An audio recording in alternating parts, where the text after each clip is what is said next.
Nostrils, driving down to the bottom of the lungs. So try to keep the shoulders down as you're inhaling. Hold it for 3 seconds and then let it out for like probably 4 or 5 times longer than the inhale. All right? I'm just gonna give you the bottle so you can just put one drop. One drop will make it because it's pretty strong. And then we'll all do first a little grounding exercise here.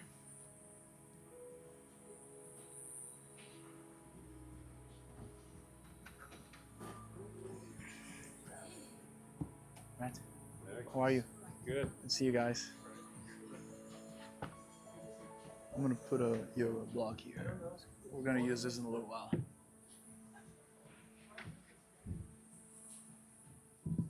How's it going, buddy? Good.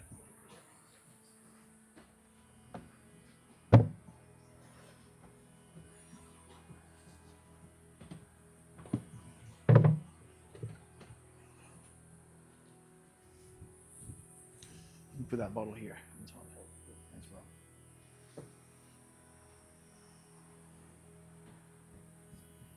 You're welcome. One drop. Caroline, good to see you. You know what I'm missing?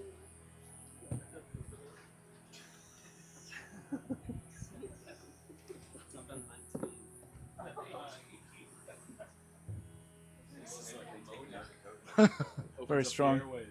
Yeah, yeah, exactly. That's the idea.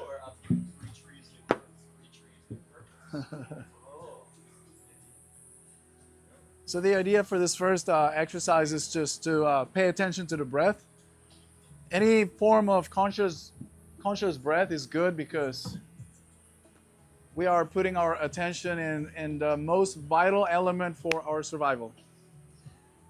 If we boil it down to the most important things that we need to exist, we can place maybe sunlight, actually community or social bonding, maybe in 5th place, then maybe light, 4th place, food, 3rd place, water, 2nd place, air, 1st place. How about that? Because we won't be able to live without air for more than a few minutes. Roughly speaking, maybe 3 minutes, depending on who. Without water, maybe 3 days. Without food, 3 weeks. Without sunlight, maybe 3 months or more. Without people, maybe even 3 years. You never know. But without air, it's only a matter of minutes. So we boil it down to the most vital element. It is the breath. The air that we inhale from the atmosphere, and how well are we getting or grabbing that oxygen molecule out of that air? How much are we able to expand our lungs? How much in control are we of our own physiology? For an instance, to command to the diaphragm, the most important muscle in the breathing system, to move, to engage, to exercise its pump or piston mechanics, which will give us better nervous system tone. It'll relax us, it'll make us all even, level. Um, how much this could affect our physiology internally and our psychology also. So there's many things that are related to a proper breathing pattern. And it turns out a lot of us, and I include myself, and I know some of you may have not, fall trap of the autonomic response that society has, and the fast-paced modern world has basically put on us, which is the breath going upside down. And what I mean by this is that we were born as belly breathers. As babies, we used to breathe with our bellies. As babies, we were obligated nasal breathers. And we would take time into bringing in the air and letting it out. But at some point throughout our gaining of awareness and consciousness of the world and the reality, the breath started going south in a lot of cases. Again, I'm not saying everybody, but I'm included in that boat, where at some point I forgot what it was to breathe with the belly, to engage my diaphragm. I forgot what it was to use my nostrils and my nasal passages. And I forgot what it was to take maybe 4 to 5 seconds in, 4 to 5 seconds out on each and every inhale, exhale. And so a lot of people is going through currently that pattern of chest, short mouth breathing. A lot. So we have two sides of the coin right there. One will give you your relaxing state, in which, well, it's called rest, digest, and recover. That's your parasympathetic. And the other one will give you your alert, survival, stress, fight or flight, sympathetic mode or state. They're both necessary for life and survival, but when one is being activated without us even knowing, it may not be the best scenario. And typically it is the sympathetic, the fight or flight, which is constantly activated by that mouth, short, shallow breathing pattern.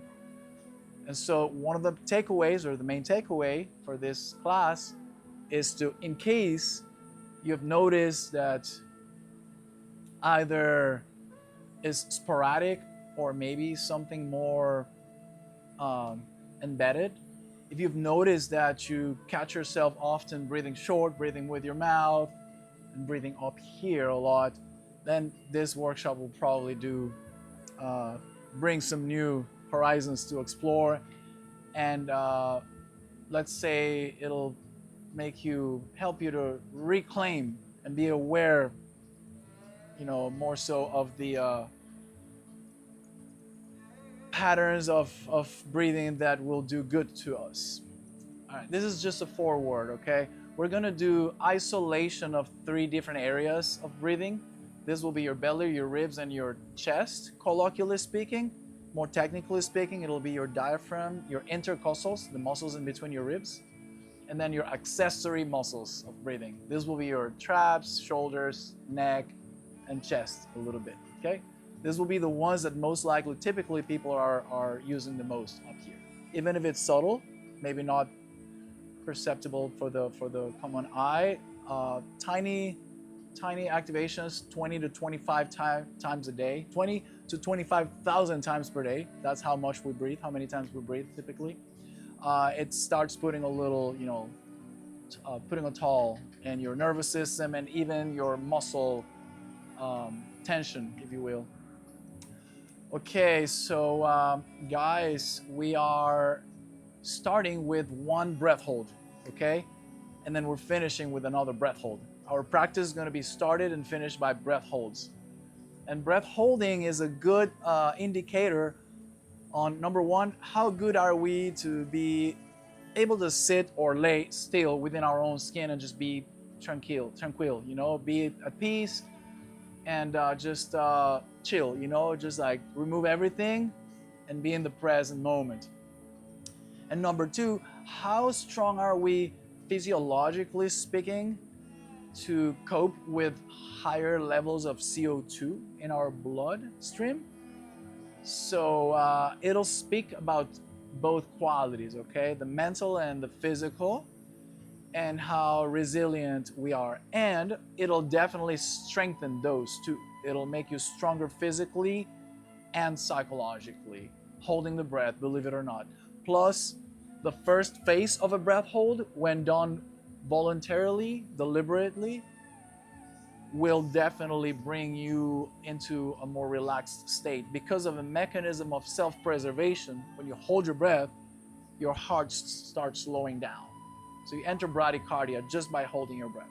If you add water, it may even get better, especially if the water touches your face, and even more so if the water is cold.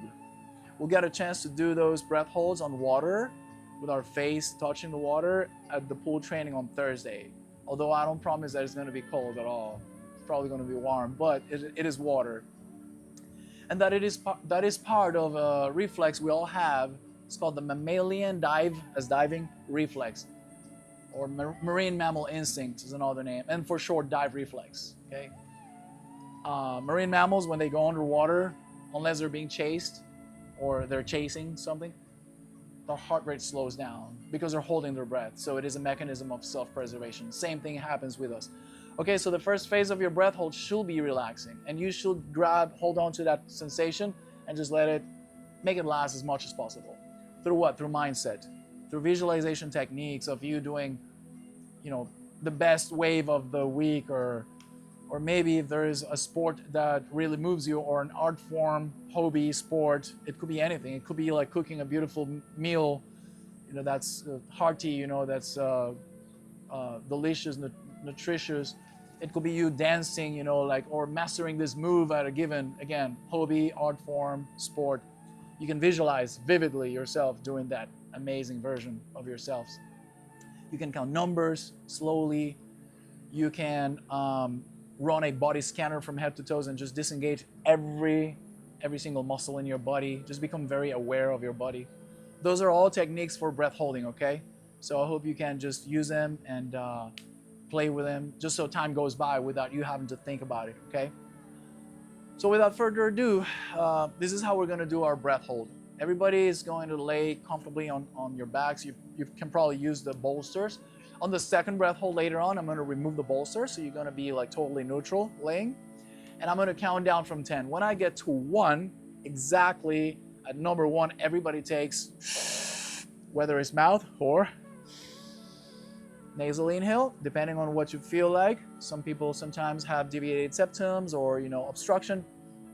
I would recommend that for training purposes pretty much only, mouth comes in handy. We're going to be using the mouth today a lot, but then we're going to end up using the nasal passages, okay? Nasal breathing. But to get a nice strong draw of air in, I am much better using my O-shaped lips, so I can pressurize that air, and my muscles of breathing really have to engage and work for it. Okay, I'll much better do a mouth inhale to fill my lungs completely than nostrils. In fact, that's what freedivers do, people who hold their breath for sport. So when I get to 1, everybody takes that last breath in, okay? Again, if you prefer doing it through the nostrils, that's fine. But generally speaking, you'll pack more air in through the mouth that way. And then hold for as long as you can. I'm gonna start a stopwatch in my phone, press play on it, and one by one, as you guys are starting to breathe again, that means you exhale first, right? And then you just keep breathing. Please raise your hand when you have to breathe again. On that exhale, raise your hand. In that moment, I can see you, that you're breathing again, and I can tell you your time. I'll say whatever it is, I'll announce 30 seconds, 1 minute. And you guys, please write that number down in your mental notes, because we're going to compare with the second one coming in later on, which will probably surprise you, because you'll notice how those adaptations have already been carved in your DNA within one session, 2 sessions. And then most likely the second breath hold is going to be way longer, okay? So everyone clear? If anybody wonders like, oh, I felt like I needed to release a little bit of air after I took my last breath in because I felt like so much pressure inside, that's valid. You can release a little bit of air in order to feel more comfortable. But not before giving yourself a little time to see if your body will actually adapt to that pressure, sensation. Sometimes it takes 10 seconds and it all, kind of goes normal, okay? So don't let yourself be like, try not to react, but adapt. And if it persists, then just release a little bit of air. This is something commonly asked, or reported by people. But know that that little bit of air that you're letting out has oxygen. That is vital to sustain your breath hold, okay? Because your cells will nurture from that oxygen for the length of your breath hold, all right? So you choose. You guys ready? Put my stopwatch here. And remember to raise your hand when you're breathing again, okay? When you have to breathe. And I'm going to start a countdown.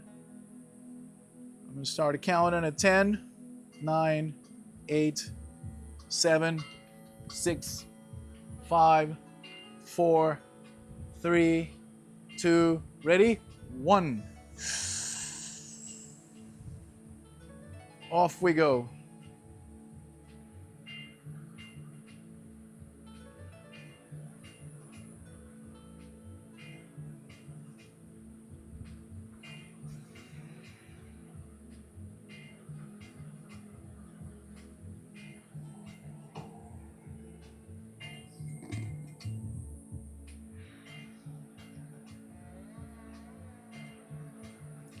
We are 30 seconds in.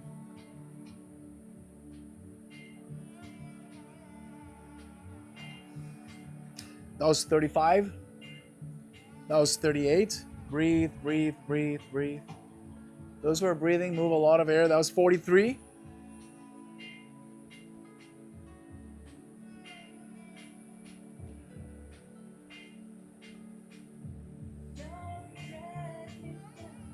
That was 56, 57, 58, 1 minute, 102, 104, 107, 108.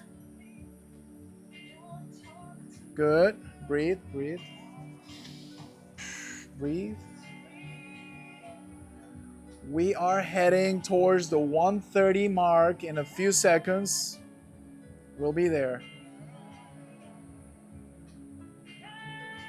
130.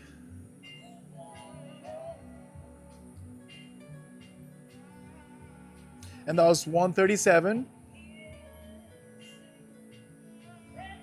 Nice. 145. 15 seconds, 10 seconds till 2 minutes. Brent's almost there. We're 5 seconds away from 2 minutes. We are at 2 minutes.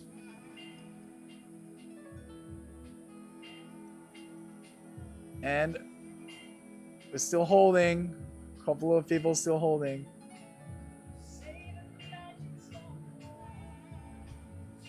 Wow.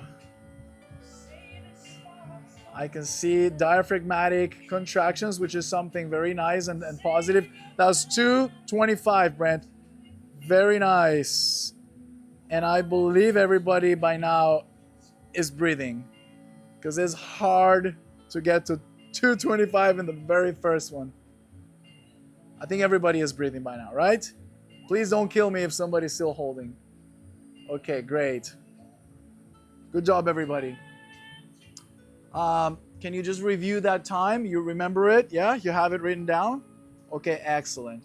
Right on, guys. So, listen, we're going to perform diaphragmatic breathing. Diaphragmatic breathing is the first exercise that we're doing. And so I placed blocks next to you. You can just reach and grab them. Place them on your belly, on your lower belly. All right? And Brent, do me a favor. Just breathe 5 or 6 times with the mouth open, wide. Just to purge or offload that extra CO2 that got built up in your bloodstream. Handful of times before we all start together. the diaphragmatic breathing protocol to its finest. Okay, we're going to do diaphragmatic breathing. Benefits of diaphragmatic breathing, guys: the activation of your parasympathetic nervous system branch. That's your rest, digest, and recover. That's thanks to the vagus nerve that's connected to the diaphragm. And the diaphragm, for those who don't know, is a muscle that sits underneath your lungs, and it acts as a pump or a piston, getting wide and expanded as we push the air out, and getting flat and contracting as we bring the air in on the inhale. So it pulls and pushes the lungs from underneath, okay? It is the strongest and the biggest muscle of respiration. And again, in a lot of cases, is stagnant or kind of lazy. So we're giving it a nice activation. Everyone, regardless of having or not lost the connection with it. So for that matter, we're going to lift that block as high as possible on a nice strong mouth, O-shaped lips, vacuum-like inhale, raise it as high as possible, and keep it at the top for 3 seconds as you still press top to the top, and then finally let go with an S sound as you drop it as low as possible. So the idea is to lift it as high and drop it as low as possible, with that 3-second pause at top.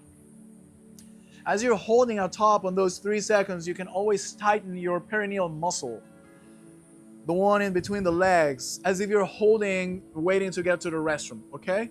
That'll keep the pelvic floor stable and the pressure going in other directions as you hold for those 3 seconds. Let's go and do maybe 2 minutes of diaphragmatic breathing. Again, benefits of diaphragmatic breathing, let's do it. Lowering of the heart rate, so bradycardia, so slowing down the heart rate. Relaxing of the whole body musculature. So after a workout or training session, a few minutes of diaphragmatic breathing is really good for recovery because the blood flow will increase to the whole body. So you'll have nutrients going to all the muscles that need repair. You'll have a lot more blood going to your digestive system, which will increase, again, digestion and nutrient absorption. So diaphragmatic breathing is restorative. Restorative is good for recovery. It's good for resetting. You ever feel like before a test, before a game, before a public speech, a presentation, you're a little bit overwhelmed? You can do this for a few minutes, and it'll just set a good tone for that challenge.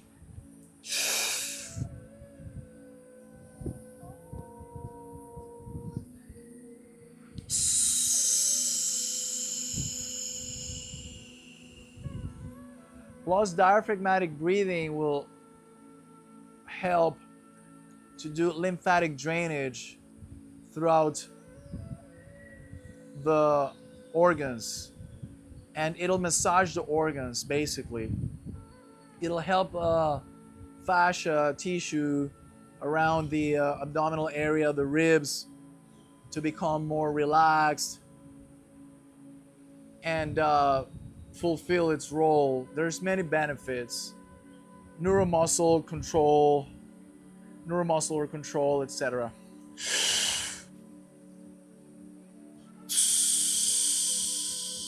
We have 30 more seconds to go on this exercise. Most likely your heart rate should be slowing down. And now, if we were doing it with a little more emphasis at first, now we just bring the intensity down, yet we keep that nice connection with that muscle. So you just let the belly go up, hold, and go down with not so much of an intense action, but yet connection.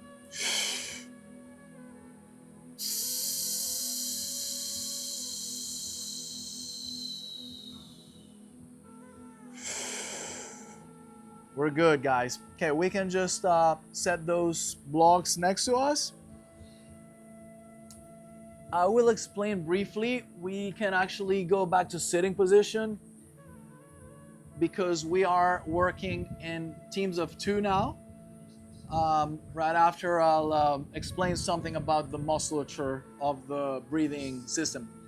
So friends, I'd like to hear from you to know if you guys have those biomarkers or indicators of good health and longevity. If you know of any that you can mention as a group. Some of them are easily, visible. Others may have to be measured with devices. But there's a few indicators that will tell you, that your hair, your heart, your health, and your heart are, good place. Anyone? Blood pressure? Yes, sir. Constant blood pressure. Heart rate variability will be it. Yeah, heart rate variability. The higher the score, the more flexible your heart is to adapt, and yeah, the wider range of beats per minute. VO2 max is pretty much the number one. Is awarded nowadays the number one. Yeah, that's your maximum oxygen absorption by muscles working at very high exertion levels, right? Yeah, and it tells you how good your veins, arteries, and capillaries are, and your respiratory system. So your whole cardiopulmonary, cardiovascular system is basically VO2 max number one. Anything else? Cortisol levels. Hey, I never thought of it, and it may very well be one. Because yeah, the lower the cortisol, the less damage, right? Because cortisol, I mean, it's necessary to a certain degree, but if you're pounding your body with cortisol, yeah, that's a good one.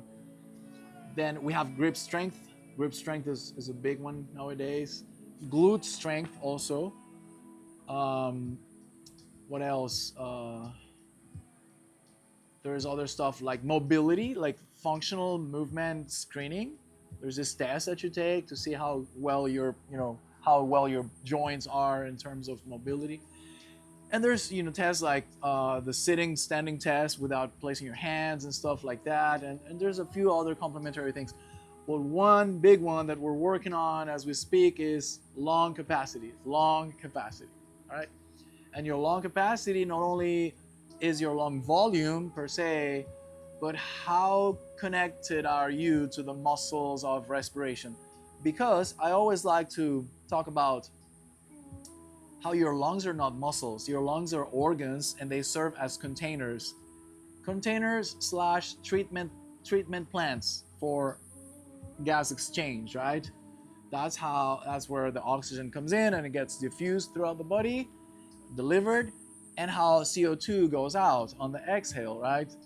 If it wasn't because of all of the muscles around, underneath, and on top the lungs, we wouldn't be able to exercise that expansion and contraction mechanics of the lungs. So we would literally die. We wouldn't be able to breathe. It is thanks to all of those muscles. And we just connected and trained the very first one, the foundation, the bottom, the bed in which everything else builds, the diaphragm. Okay?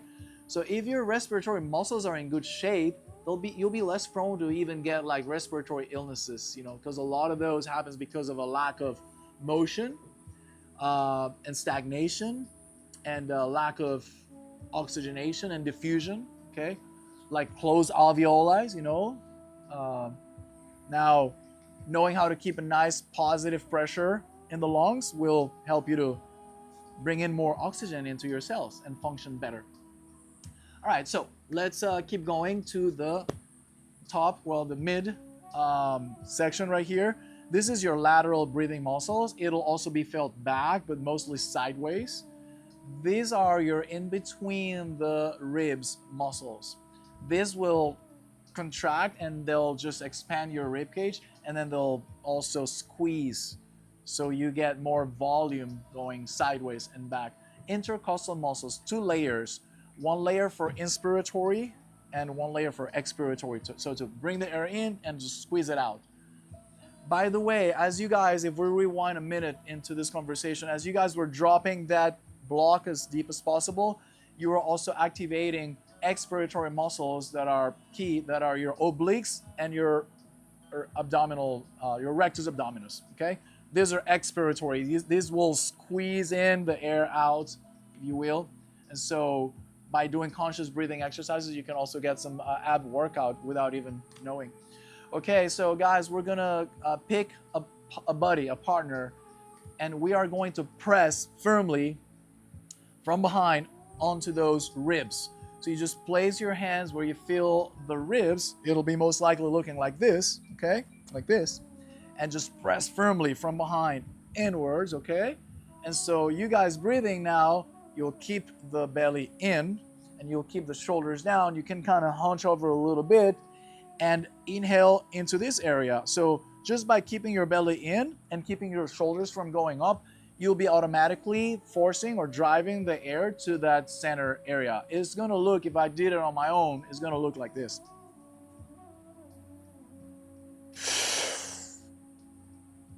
You see my hands, how they move out a little bit. And now they move in. Okay, so those hands should be replaced by somebody else's hands sitting behind me. So if you guys want to go ahead and form teams of 2, you can always, pick a family member. Or...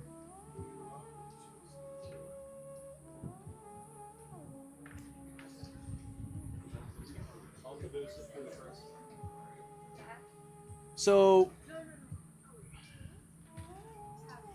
the idea is that since in those muscles we don't have the eccentric and concentric, like bending and stretching capabilities because there's no joints, all we can do is put pressure on them and activate them or engaging them. I think you guys are all pairs, right? So we're good. Perfect. Excellent. So you guys, pressing, make sure that those hands are pressing firmly, that really there's like some really good pressure coming from the sides. And at the count of 3, we will start breathing. Guys, make sure that inhale now is even more so exaggerated. Remember, same pattern. Hold the air in there and tighten your abs and your lats, everything, for like 3 seconds. Almost like making yourself look more robust, like increasing that pressure, and then exhale faster than before. So those hands can really feel that change on tension, and you'll feel how somebody else's physiology functions and feels, and that'll give you an idea on yours as well. Then we'll switch. 5 breaths only. Starting to press and breathe at 3, 2, 1. Press firmly. Shoulders down at the end of the inhale. Press out onto those hands. Tighten all that muscles and exhale.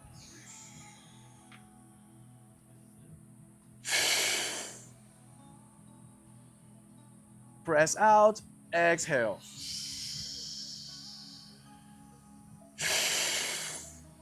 Shoulders down, especially at the end of the inhale.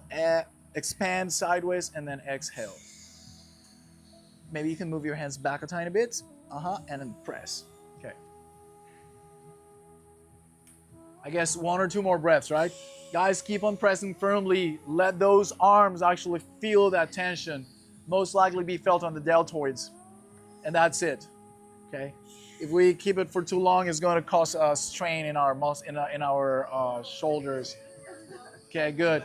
Let's switch. Were you guys able to feel that, the ribs?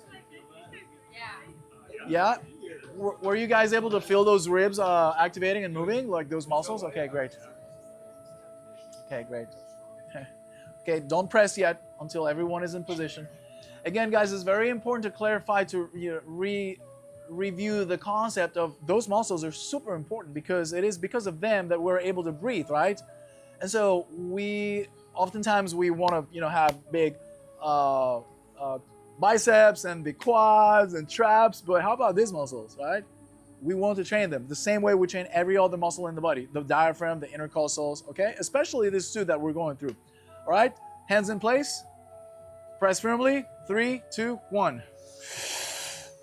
Shoulders down, don't let all that energy go up, concentrate it in the center, there we go. And exhale. You gotta press firmly. I wanna see people's faces, like people who's behind, like, okay. And for those ladies who are pressing on your spouses, you can maybe even bear hug them or something. All right, let's keep going. Let those exhales be stronger, faster, and those inhales through the mouth, okay, Caroline? just so we really pack that air in and we can really feel those ribs. Yeah, keep that belly in, keep the shoulders down. Especially at the end of the inhale, bring the shoulders down and press out onto those hands and exhale. Maybe one or two more breaths and that's it.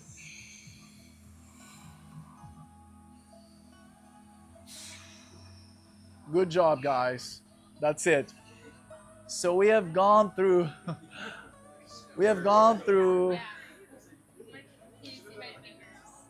Nice, you're pressing hard, yeah? That's nice, that's good. That's what's. You guys were able to feel the ribs? Okay, great. Great. Excellent. So were we all able to feel the ribs engaging and those muscles in between the ribs, like tensing up a little bit and pulling those, okay. Widening the rib cage, okay, great. So that's how physiology works there. And again, you have two layers, inspiratory, expiratory. In this area, you have for inspiratory, the diaphragm mostly, and for expiratory, right, for letting the air out, obliques and abs. As we keep going up, we have what we call the accessory muscles of respiration. Accessory, what does it sound like? Accessory. Exactly. They're not the main ones. You put them on if you need them, if you will. They're extra help or support. And that takes us to the conversation of heart rate, by the way. These are the musculature that when your heart rate goes above tempo, if you will, zone 3, or threshold, even zone 4, or just like maximal effort, zone 5, then definitely the need for those muscles to be engaged becomes more and more obvious, okay, and necessary. Why is that? Because we are able to cope with the baseline levels of demand of oxygen just by using the diaphragm and the intercostals, okay?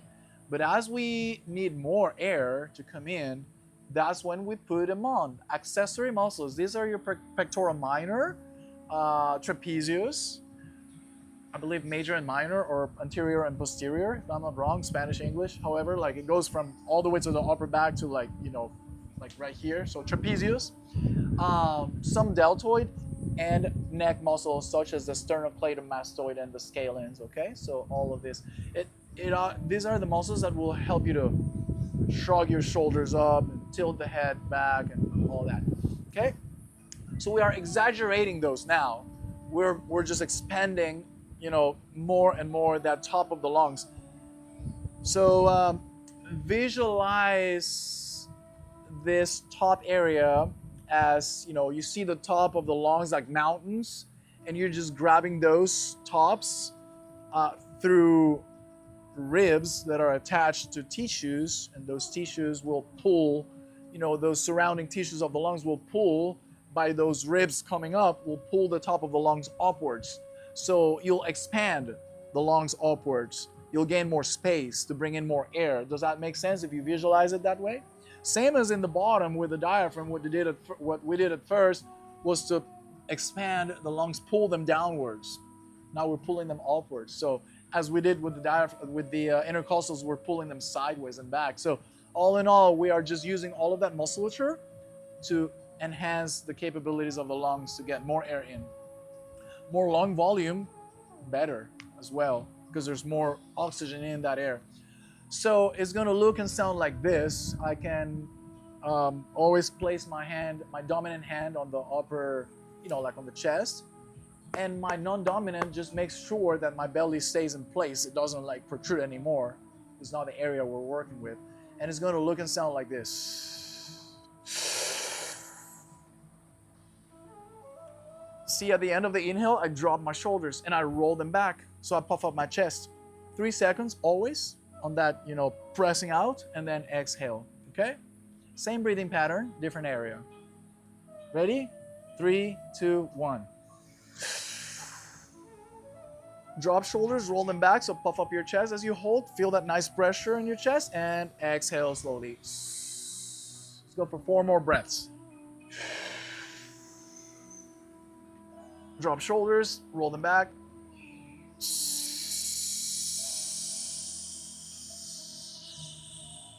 3 more. Visualize the top of the lungs being, expanded upwards, so more capacity is gaining.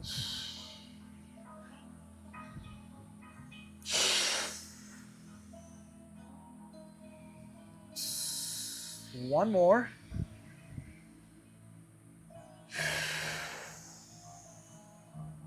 Puff up your chest, hold for 3 seconds, exhale. Excellent.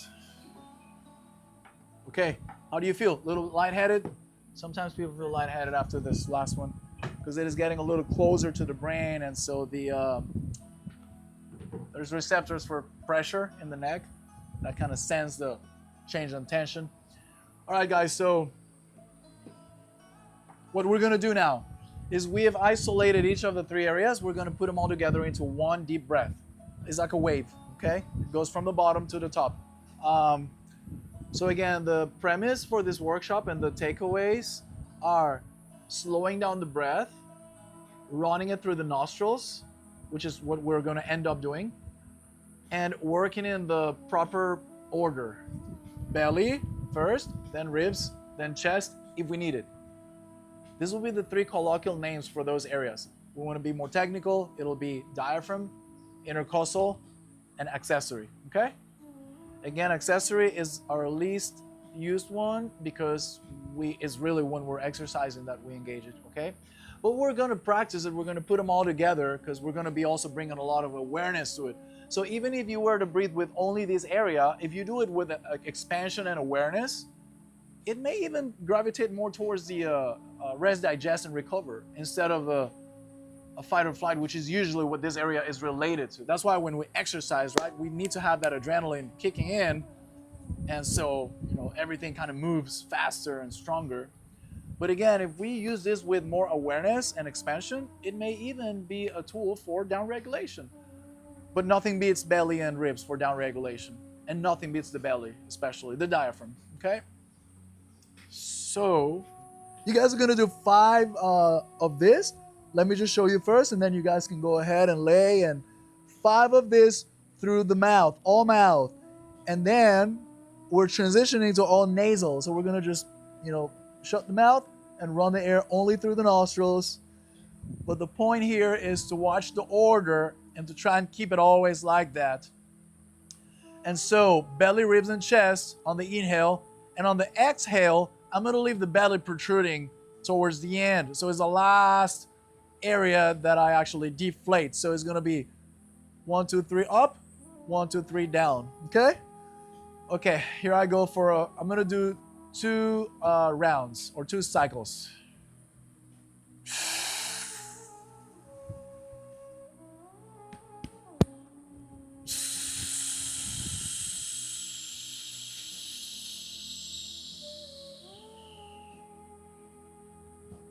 One more.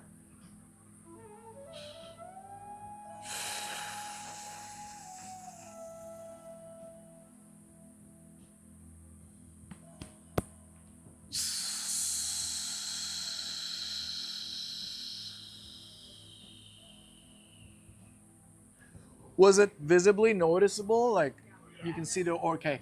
So that's the exercise. It's like tapping into that muscle control, that neuromuscular control. Like we can just tell the muscles, hey, you go first, you follow, and then you finish, okay? And so that's beautiful. It's just gaining more control on our physiology, and just so we can use it to our favor, to our command whenever we need it. All right, so let's do that 5 times. By the time you guys are breathing with your nostrils, I'm gonna pass by one, and I'm gonna pour a drop of lavender oil in your maybe right hand's index finger, and you guys can just rub the back of your ears, a little bit of the neck, and maybe the nostrils, the chin, the nostrils. Lavender oil is not gonna sting, it's not going to burn, and it's just going to soothe the nervous system, okay? That's a little later. Let's start with the belly, ribs, and chest in the right order. 3, 2, 1. And as you go through that exercise, I'm going to bring the yoga blocks back to the storage. Belly, ribs, and chest.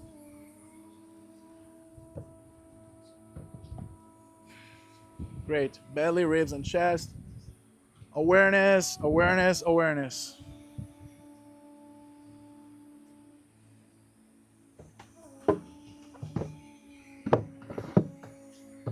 Analyze bodily sensations. Just feel how that air is moving down to the bottom, up to the center, and to the very top.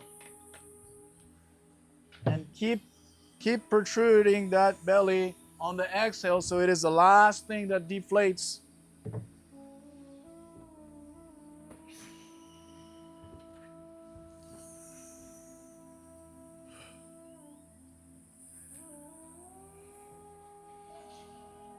Five times and right.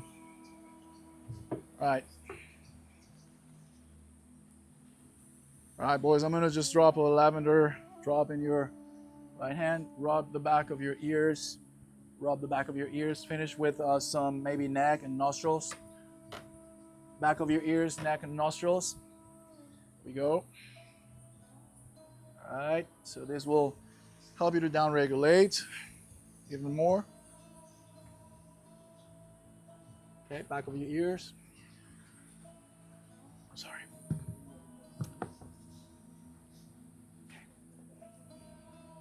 Okay. Back of the ears, nostrils, neck. Lavender. Lavender, friends. Back of the ear, neck and nostrils. Sir, I'm sorry. This will even make you more relaxed. Excellent. Now, all nasal by now, right? All nasal by now. And so yeah, mouth shut. You can even add an extra sound of deep ocean sound, like back of the throat, sort of Darth Vader-ish. It's almost like a sigh internally, like a humming, quiet humming sound on the exhale, okay? You can add that to the exhale.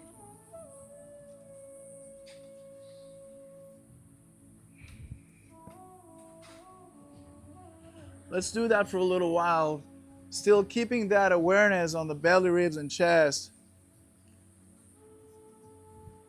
Now you can visualize yourself maybe, I don't know, writing emails, walking, commuting from one place to another, studying for a test, washing dishes, whatever it is, just visualize yourself doing something, like a daily task, something more mundane. And you visualize yourself breathing in that way as you do anything in life, especially the belly and the ribs. Through the nostrils, taking your time. Visualize yourself in a scenario where you would otherwise feel like there's a little tension, or you may even feel like the breathing pattern could be a little more like, an uncomfortable situation, if you will. And just picture yourself breathing like this, having an uncomfortable conversation, for instance, with somebody, and just taking your breaks to breathe like this throughout the conversation, okay? Maybe as the other person is talking, you're just breathing like this. Just visualize that. We're looking for pathways to rewire, in certain cases, the breathing patterns. Bring them back to the original ones, to the ones that will favor you. So again, one good example will be having an uncomfortable conversation, which is normal in life, and while the other person is speaking, you're breathing like this, okay?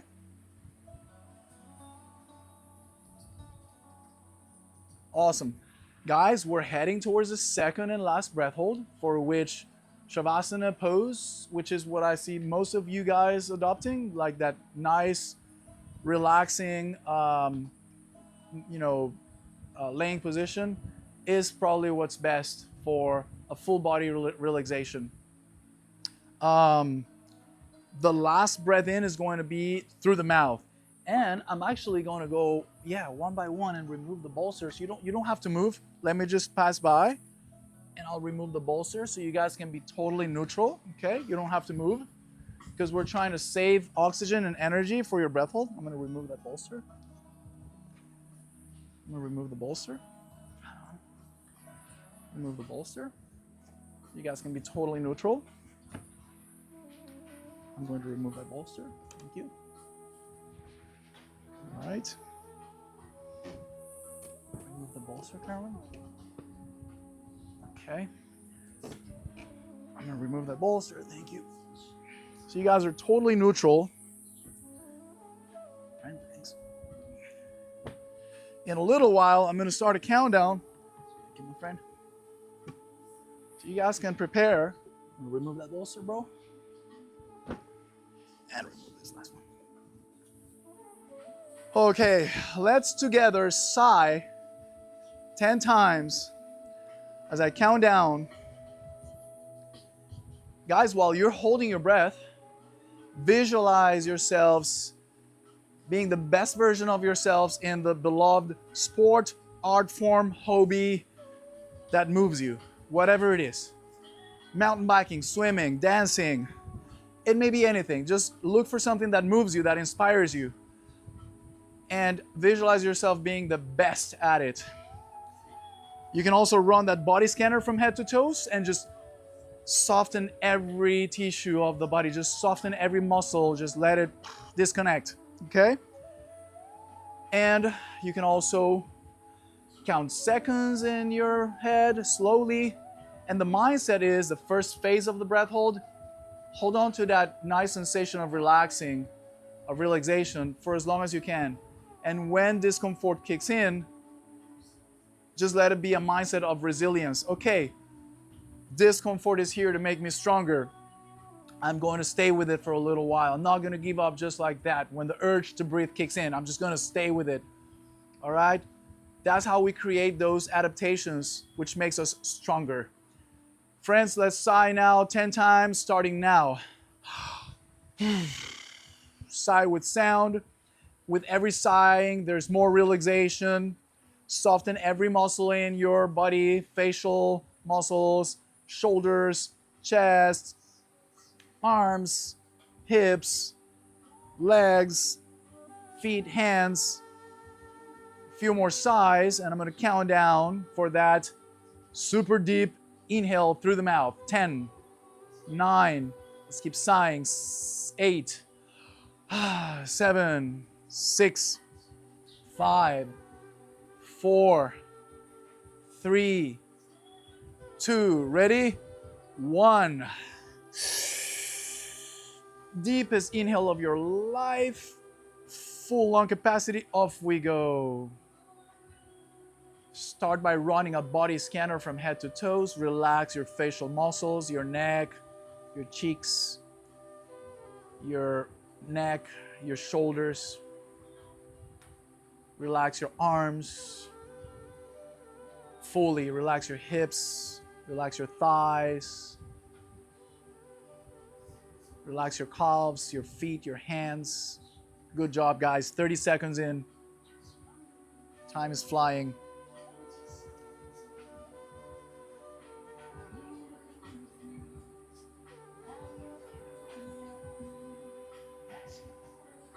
We are quickly heading to the first minute. You guys are doing great. Stay strong, yet relaxed. Good job.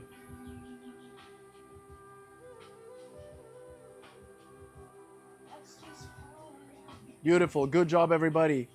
We had just touched the minute a little while ago.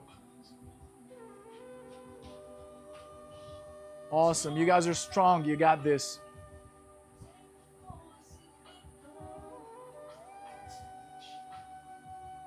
Wow, we are heading towards 130 pretty soon, guys.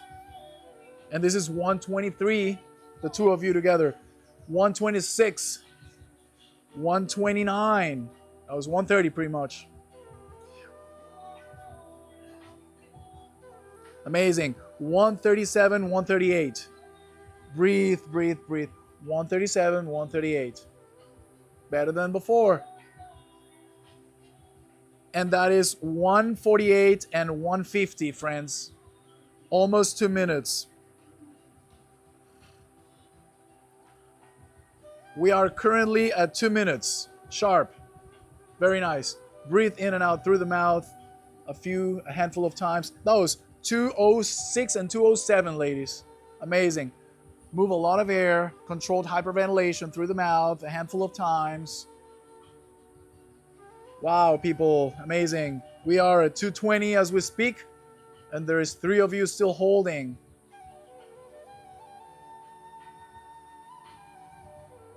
Amazing. We are currently at 230. That was 230, bro. Forgot to raise the hand, but I see it. So 230 in the corner. That was really nice. And we still have father and son. No. We are at 255, 5 seconds away from 3 minutes. And 3 minutes is a big milestone. 3 minutes as we speak. We had just hit the 3-minute mark, guys. And that's 3:04, bro. Very, very nice. Nicely done. Brent, he's the last man standing. Diaphragmatic contractions happening. That's an autonomic response of the diaphragm just pushing to restore breathing or respiration. And in that attempt, it is pushing oxygen towards the brain to, keep it functioning. That's great. 3:30, my friend. 3:30 sharp. Breathe, breathe, breathe, breathe, breathe. Breathe, breathe, breathe. That was, it deserves an applause for sure. Yeah, that was epic. Epic back there, my friend. Breathe. Keep breathing, bro. We need to get that CO2 that's at a high level now, like purge or offload it off the system little by little to then continue. Very nice. Very nice, Brent. Amazing. Wow. And your boy almost got you. This is not a competition, but I just like to make fun of it because we always have that competitive thing, right? Like, But hey, please take a minute to do the math or a few seconds to do the math and tell me one by one how many more seconds do you recall stacking on top of your first breath hold. Over here. I think I was 30. Okay, 30 seconds on top, yeah. Doubled it, wow. Beautiful, doubled it. A minute and 9 seconds. Wow, good stuff. See, like to put a minute and so on more, yeah. 48. Wow, 48. 59. Yes, yes, yes, that's amazing. And yeah, there we go. Okay. Wow. Yeah. Yeah. See, like, the shortest was the least was 30 seconds, and 30 seconds is a lot. If you're holding your breath, 30 seconds is a lot. When you're holding your breath, like pushing it, 30 seconds is a lot. Imagine a minute. So that's how interesting physiology is. After you've activated all of those muscles, number one, you probably most likely were able to bring in more air on that second inhale because all of that musculature is active. So it really pulls the lungs, out and just, expands them. So more air, more oxygen, right? There's only 23% of oxygen contained within the air, if we are talking in percentages. So, it's not so much oxygen as I used to think when I was a kid in the air. So the more air that I can bring in, the more oxygen molecules that are there to serve me. If you were to do the same thing with empty lungs, you'll probably do like half of what you did. Because empty lungs, you don't have all that oxygen there. It's almost like a tank, right? As you go scuba, for instance, you have the tank with the mix, and then there's part of that mix is oxygen. And that's what nurtures you while you're underwater. Well, what nurtures you and your cells while you're holding is all that air inside of you through that oxygen, that 23% of oxygen in that air. So again, the more you can expand your lungs in that last breath, the better. And most likely you did a better inhale on this second try. Besides that, you've already started, pressing or stimulating that mammalian dive reflex just by holding your breath and just by doing all of this, moving and, engaging of the musculature. And number three, it is not new for you. Psychologically speaking, you go, okay, I even have a few extra techniques that I can use while I hold my breath. Literally in freediving, they call it the breath hold journey. The breath hold journey. It has tools to be able to, be carried through. So guys, I mean, optimizing, you could call it optimizing, physiology and psychology. You can call it creating adaptations, just like in sports, you create adaptations and then you're able to cope with higher loads of the same physical challenge or mental challenge, which you just did clearly because you were able to hold it for longer. And that is thanks to diligent training as you did, diligent practice as you did, diaphragmatic, intercostal, accessory, 3-part breath, fully connecting the 3 stages. What happens after is you get better response from your biology and from your physiology. We did sighing, which sighing kind of gives you a little advantage. It doesn't go in the line or the side of hyperventilating at all. It's just mildly purging a little CO2 from the get-go. So on top of that, that gives us a little, it's almost like a little enhancer, if you will. But the rest was pure and raw training, physiology, adaptation in an hour and so.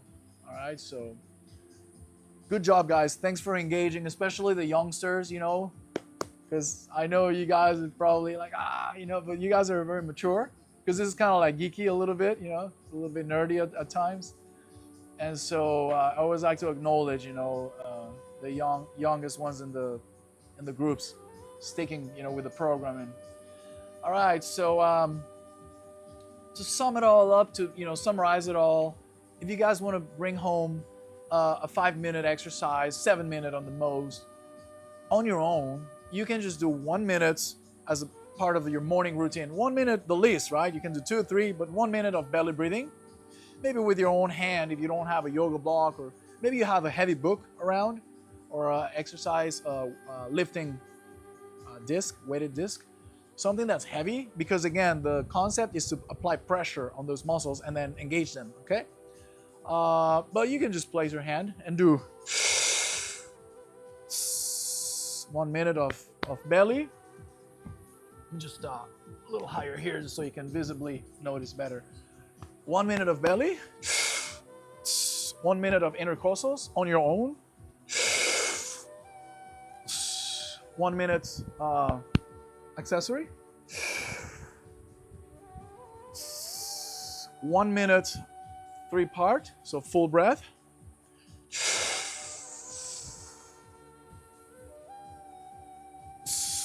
Leaving that belly for last, right?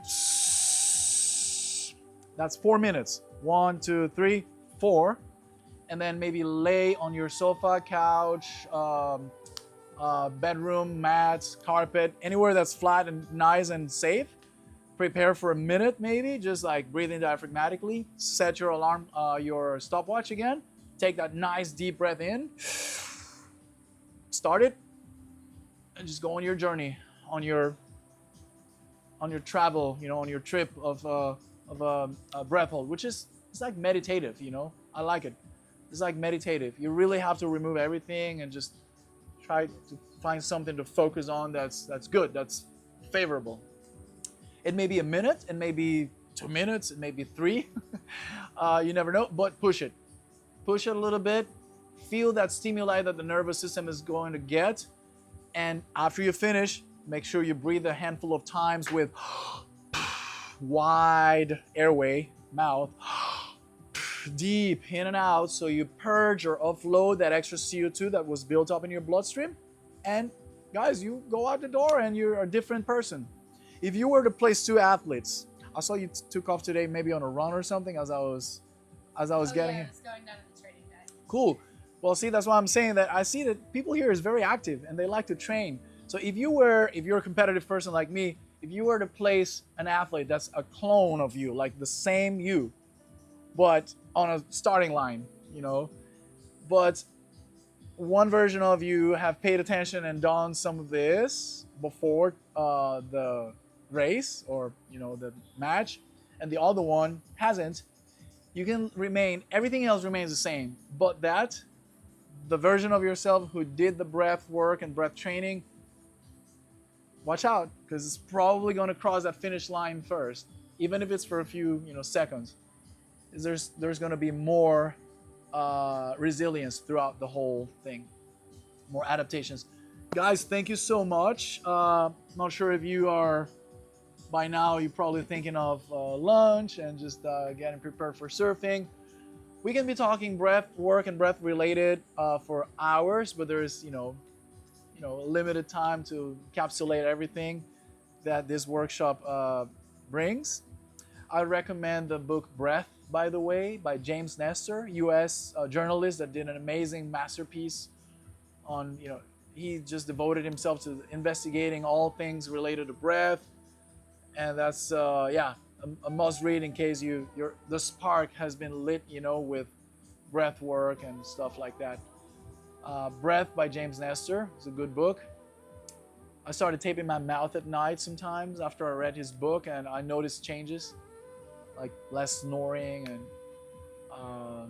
lucid dreams all of a sudden after years of not having a lucid dream. So it must have done something for my brain. Have we discussed mouth versus nose breathing? Did we? No, right? Okay. Well, how about we just close with a little conversation before we go to become even more aware on how important it is to run the air through the nostrils, because that's one of the premises, right? Okay, then I guess I had a flashback from the group A, which we did have a conversation. Can you guys mention benefits from nasal breathing? Anybody? Filters the air, yeah. And that into nuance, it goes. First line of defense, the nasal hair. It's called the vibraceae. I guess is a Latin name for like vibrating, because when you inhale, exhale, it moves. And so the vibraceae, the nasal hair, stops the bigger airborne particles that, it could be anything, right? Pollen, dust mites, and it gets trapped in there, and it results into snot or the buggers, right? Literally, that's what it is. It's all the residue from all of what got trapped in that first line of defense. Anything that makes it through that are smaller in, I guess microns, size, and goes through that first line of defense will hopefully get trapped into the mucosa layer. There's throughout the ducts, the nasal passages and turbinates and all that structure, there is a humid and sticky surface where stuff again gets binded or sticks to it. Well, that layer has another layer that kind of faces it. They work in conjunction. That other layer is like a carpet. It's called cilia. And the cilia is actually like little hair, like short little hair that scrapes mucus with particles binding to that mucus off that layer, the mucosa layer that we spoke about. And it does it in this direction to the back of the throat. So when you do this, you're actually helping that process, right, to complete itself. That mucus rolling with those particles that are alien, to our physiology, will go down the pipes into the stomach, where the stomach acids will neutralize them. That's one of the functions for stomach acids, besides breaking down nutrients, to absorb. It's neutralizing anything that made it through that first line of defense. So that's the filtration right there. Super important. That's actually probably the most important, because it's like our HVAC built-in system that's protecting our lungs from anything that could wreak havoc. Anything else that you can think of, intuitively or scientifically, that our nostrils will provide as we run the air through them, that the throat won't, mouth and throat won't? There's more. More oxygen? Yeah. In fact, more oxygen usage or intake, because the humidifying of the air, when you run the air through the nostrils, it arrives humid into the heart. When you run it through the mouth and trachea, it arrives dry. And the alveoli, the air sacs with capillaries, have trouble absorbing the oxygen off of the air when the air is dry. So humid air will facilitate for oxygen absorption. So yes, indeed, there is better oxygenation or oxygen usage by our lungs. Second feature, very Internal important. heat. Thermoregulation. Yes, it relates. You're right there. Third feature, thermoregulation. If the air is too cold, it may, because it goes through like a duct, right, like a little labyrinth of sorts, the turbinates, and as the air goes through, it stabilizes its temperature, so it reaches the lungs with the more stable temperature. Everything in order, everything is built in order to protect the lungs. Bless you. And so that's it. These are three key ones: filtering, more oxygen usage, and thermoregulation, humidifying. You know, it goes along. And finally, there's a couple of things. The production of nitric oxide, NO, and nitric oxide is amazing for a better circulatory system, because nitric oxide, when in touch with the internal walls, the linings of the capillaries, veins, and arteries, it relaxes them. So you get vasodilation, what's called vasodilation. And nitric oxide gets produced in the paranasal sinuses when the air runs through it, and it gets released into the bloodstream. So you can also supplement nitric oxide with, there's supplements nowadays that has nitrates, and nitrates will produce, for sports is amazing because you get better, more oxygen delivery that way. So yeah, there you have it. There's other stuff in the yogic realm of things like yoga and the ancient Tibetan monks and the yogic realms, cosmology, if you will. They believe that the nostrils are connected to the brain hemispheres. So that's why they have the alternate nostril technique in yoga, which is said to activate them, so in a X pattern. So right nostril is connected to left brain, left nostril is connected to right brain. And each hemisphere is predominant. One is more predominant with numbers and logic. Numbers, logic, that's the left one. Numbers, logic, negotiation, a bit more like just more analytic mind. And then the right nostril, which is connected again to the left, right hemisphere, left nostril. Right hemisphere, we probably heard that it has to do more with creativity, with dreams, with connection, human connection, with the divine, like the spirituality. And so when you switch through both, you kind of merge both worlds and make a very stable, very intuitive self, if you will. That's, in the texts. So nasal breathing could be, in a way, the best thing. Now we leave mouth breathing for training, because no doubt we can have more strength if we need to really stimulate those muscles through a nice, strong mouth inhale and mouth exhale. Okay? We can gather air quickly, way more quickly than the nostrils. When, for an instance, you have waves pounding you, and then you have a few seconds only at surface to prepare for the next wave before you dive under, then the mouth is probably going to be the way you want to use. To like recover and then gather lots of air to swim under. Swimming, of course, we all know swimming is mouth. Snorkeling, free diving, mouth. Scuba diving, mouth. Singing, public speech, most likely mouth breathing.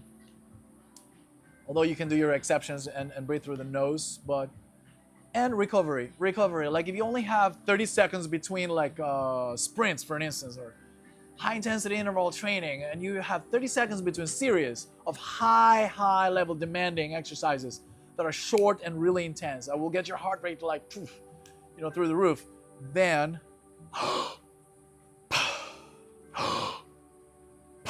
hook breath from US Air Force, by the way. US Air Force was the segment of the population that came up with this concept of hook breath. I think it was in Vietnam or Second World War. Through the abrupt changes on altitude that bombardiers, pilots will have to go through when they'll just drop and then go up to not be detected by fire response or by raiders or whatnot. They'll have to play a lot with different changes of altitude that are very abrupt, and they'll come up with this breathing technique that increases the intrathoracic pressure, so it pushes oxygen into the lungs so they don't drop their oxygen levels too much where they can potentially pass out and crash. So that you also use between, look it up, the hook breath from jet or pilots or bombardier pilots. And the nuance of it is get a lot of air in, pressurize it in a half a second of it. That's when that pressure comes out and it pushes the oxygen into the lungs. And so you absorb it quick and then let it out with a P sound, okay? That's the icing of the cake, okay? So you can do that between series and just recover better. That's one way out of a few to recover, but it's very effective. Guys, thank you so much for attending, for staying here, bearing with me with all the information, and I think this was a very good session. And props to Brent for that 3-minute plus breath hold. That was epic. I like that. Is that the Native American Indian in you that kind of is able to block everything? And good job, guys. Thank you. And if you don't mind, my pleasure. If you don't mind spraying the